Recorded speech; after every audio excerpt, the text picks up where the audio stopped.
Hey guys, it's Anpu and welcome to this Oyster card life hack video. In this video I'm going to talk to you about 6 life hacks that can save you a lot of money whilst travelling in London.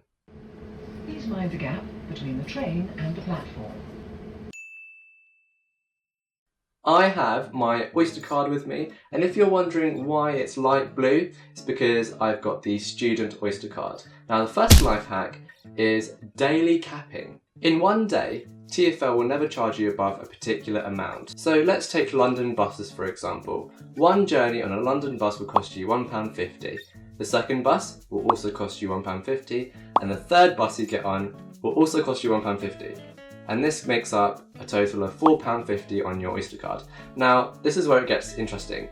The fourth bus that you get will be completely free. So any subsequent travel you make on a bus will be free of charge. Now this is really good because when you're travelling in London you don't want to be worrying about how much you're spending on your Oyster card. So daily cap works for the tube as well, and just make sure you check out the TfL website to see what your daily cap is, because bearing in mind there's different daily caps for the different zone that you live in. The second life hack is something to do with this card here. It is called a 16 to 25 rail card. Now, you have to be 16 years old to 25 years old to get this card.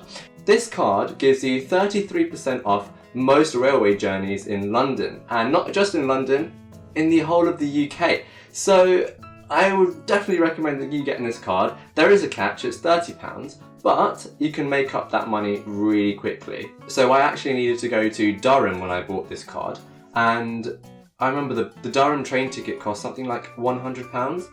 So you can do the maths.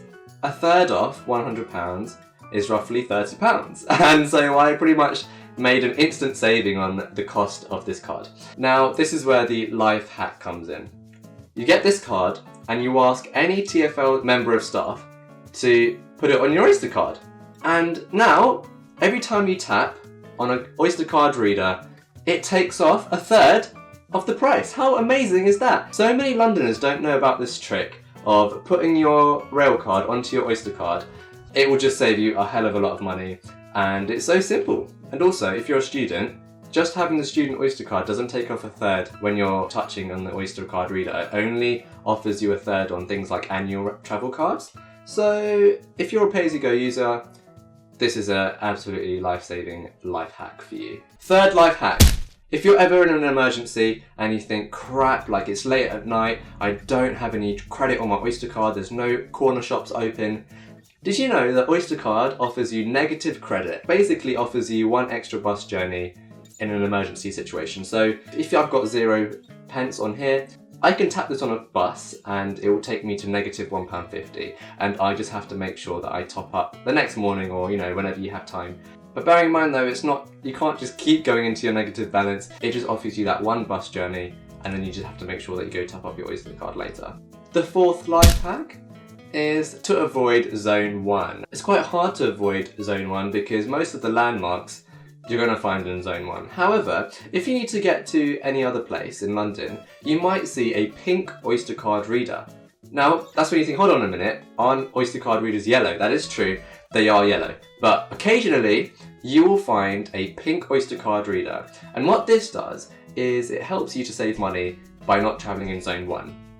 Say for example, you want to get from Clapham to Stratford.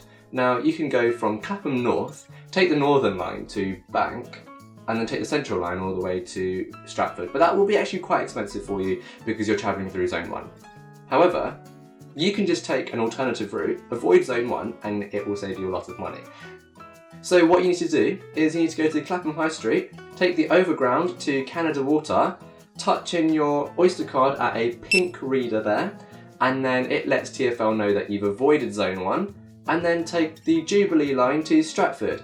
And from an environmental perspective, it's good for the environment because it reduces congestion in central London, so it's an all-round good thing to do. The fifth life hack is if you are a user of an annual travel card, then it might be worth, waiting till the beginning of January to renew it. Now, usually it's a given that every year train fares will rise. Now this is usually done on the 2nd of January. So if you can renew your annual travel card you know, at the end of December, then you're going to save out a lot of money on the price hikes.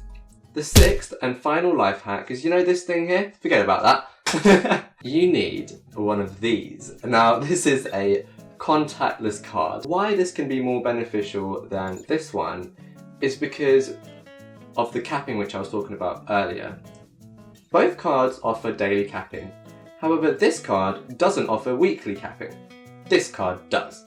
So if you're ever in doubt about how much you're being charged in a week, then I suggest you go for a contactless card, because TfL works out how many journeys you've made in a week, bearing in mind it's from Monday to Sunday, not, you know, Wednesday to Wednesday, for example. And it won't charge you for any subsequent travel that you make within the week. For example, the Monday to Sunday weekly cap for adults is £32.40. However, I looked online and the daily cap is £6.50. So doing some quick maths, £6.50 times 7 days in the week is £45.50.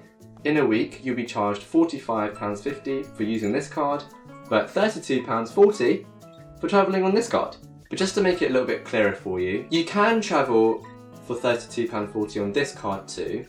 However, it's not a cap, it's a travel card which you have to buy. So you have to go to a ticket office or a ticket machine and put the 7-day travel card onto this card here.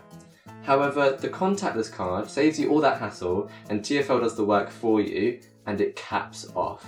So you don't have to worry about the number of journeys that you're making in a week, because the maximum it's ever going to charge you is £32.40, Monday to Sunday. And I hope I've made that clear for you. The Oyster card can be a crazy thing to understand, because there's just so much to it, and sometimes it's not clear how much you're spending and how much you're saving by doing a particular thing. And you know, I'm a Londoner and I do still struggle figuring out how much I'm spending in a particular day. So, I mean, you guys, you know, if you're a tourist and you want to come to London, of course, the Oyster card's not an easy thing to get your head around. But don't worry, in my next video, I'm gonna, you know, go through all of that. So subscribe to my channel and I look forward to seeing you in my next video. I'll see you later. Bye. Mate, have you got £5 with you? Quid. Have you got £5 with you?